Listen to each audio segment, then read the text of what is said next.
Hello বন্ধুরা, কেমন আছেন সবাই? আশা করি সবাই ভালো আছেন। 19তম শিক্ষক নিবন্ধন প্রস্তুতি গণিত ক্লাসে সবাইকে স্বাগতম। আজকে আমি লসাগু গসাগু থেকে কিছু অঙ্ক করাবো। এখানে প্রথম অঙ্কটি হচ্ছে, কোন ক্ষুদ্রতম সংখ্যা 4, 5 ও 6 দ্বারা ভাগ করলে প্রত্যেকবার অবশিষ্ট 3 থাকে। এই অঙ্কটি করার আগে আমি কিছু শর্টকাট নিয়ম দেখাবো, যেগুলো দ্বারা আমরা খুব সহজে অঙ্ক করতে পারবো। যদি অঙ্কে বৃহত্তম বা বড় এবং অবশিষ্ট বা ভাগশেষ থাকে, তাহলে আমরা গসাগু করবো। আমি গত ক্লাসে দেখিয়েছি যে বৃহত্তম বা বড় চাইলে গসাগু, ক্ষুদ্রতম বা ছোট চাইলে লসাগু। যদি আমাদের বৃহত্তম বা বড় চাই তাহলে গসাগু, আর সাথে যদি অবশিষ্ট বা ভাগশেষ থাকে তাহলে বিয়োগ করতে হবে। এখানে বিয়োগটা আগে করতে হবে। আর যদি ক্ষুদ্রতম চাই তাহলে লসাগু, এবং সাথে অবশিষ্ট ভাগশেষ বিয়োগ থাকলে যোগ। এখানে যোগটা পরে করতে হবে, অর্থাৎ লসাগু করে এরপর যোগ করতে হবে। তো চলুন শুরু করা যাক, আমরা অঙ্কটি করি। এখানে যেহেতু ক্ষুদ্রতম বলছে এবং সাথে অবশিষ্ট বলছে, তাহলে আমাদের প্রথমে 4, 5, 6 লসাগু করতে হবে। এরপর লসাগুর সাথে 3 যোগ করব, তাহলে সেটি হবে আমাদের নির্ণয় ক্ষুদ্রতম সংখ্যা। তাহলে আমরা লিখতে পারি নির্ণয় ক্ষুদ্রতম সংখ্যাটি হবে 4, 5 ও 6 এর লসাগু থেকে 3 বেশি। আমরা এখন 4, 5, 6 লসাগু করব। 4 ও 6 দুটি জোড় সংখ্যা, 4 ও 6 2 দ্বারা বিভাজ্য। তাহলে 4কে 2 দ্বারা ভাগ করলে 2, 6কে 2 দ্বারা ভাগ করলে 3। যেহেতু 5 2 দ্বারা নিঃশেষে বিভাজন, তাহলে 5 এর 5। এখন 2, 5, 3 এর মাঝে আর কোনো সংখ্যা দ্বারা নিঃশেষে বিভাজ্য যায় না, তাহলে নির্ণয় লসাগু হবে 2 গুণ 2 গুণ 5 গুণ 3। তাহলে এখানে 2 দুগুণে 4, 4 5 20, 3 20 60। তাহলে লসাগু হবে 3 20 60।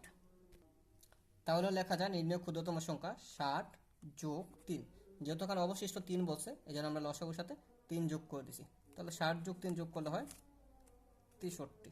আশা করি সবাই বুঝতে পারছেন। দ্বিতীয় অঙ্কটি বলা হচ্ছে, কোন বৃহত্তম সংখ্যা দিয়ে 102, 186কে ভাগ করলে প্রত্যেকবার 6 অবশিষ্ট থাকবে। যেহেতু এখানে বৃহত্তম আছে, এই জন্য আমাদের গসাগু করতে হবে।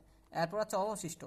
আমি একটু আগে দেখিয়েছি যে বৃহত্তম আর অবশিষ্ট থাকলে আমাদের প্রথমে বিয়োগ করে এরপর গসাগু করতে, অর্থাৎ 102 থেকে 6 বিয়োগ দেবো এবং 186 থেকে 6 বিয়োগ করব। এরপর বিয়োগফলকে আমরা গসাগু করব, এবং গসাগু যেটি আসবে সেটি আমাদের হবে নির্ণয় বৃহত্তম সংখ্যা। তাহলে আমরা লিখতে পারি 102 থেকে প্রথমে 6 বিয়োগ করবো 96, এবং 186 থেকে 6 বিয়োগ করলে 180।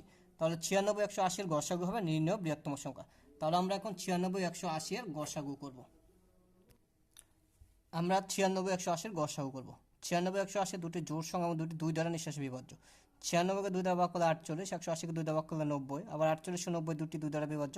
48কে 2 দ্বারা ভাগ করলে 24, 90কে 2 দ্বারা ভাগ করলে 45, 24 ও 45 3 দ্বারা বিভাজ্য। 24কে 3 দ্বারা ভাগ করলে 8, 45কে 3 দ্বারা ভাগ করলে 15। এখানে 8 ও 15 আর কোনো সংখ্যা দ্বারা একসাথে নিঃশেষে বিভাজ্য না। তাহলে আমাদের নির্ণয় গসাগু হবে 2 গুণ 2 গুণ 3 সমান সমান। তাহলে নির্ণয় গসাগু হবে 2 গুণ 2 গুণ 3 অর্থাৎ 12, এবং এটি হবে নির্ণয় বৃহত্তম সংখ্যা 12। আশা করি সবাই বুঝতে পারছেন।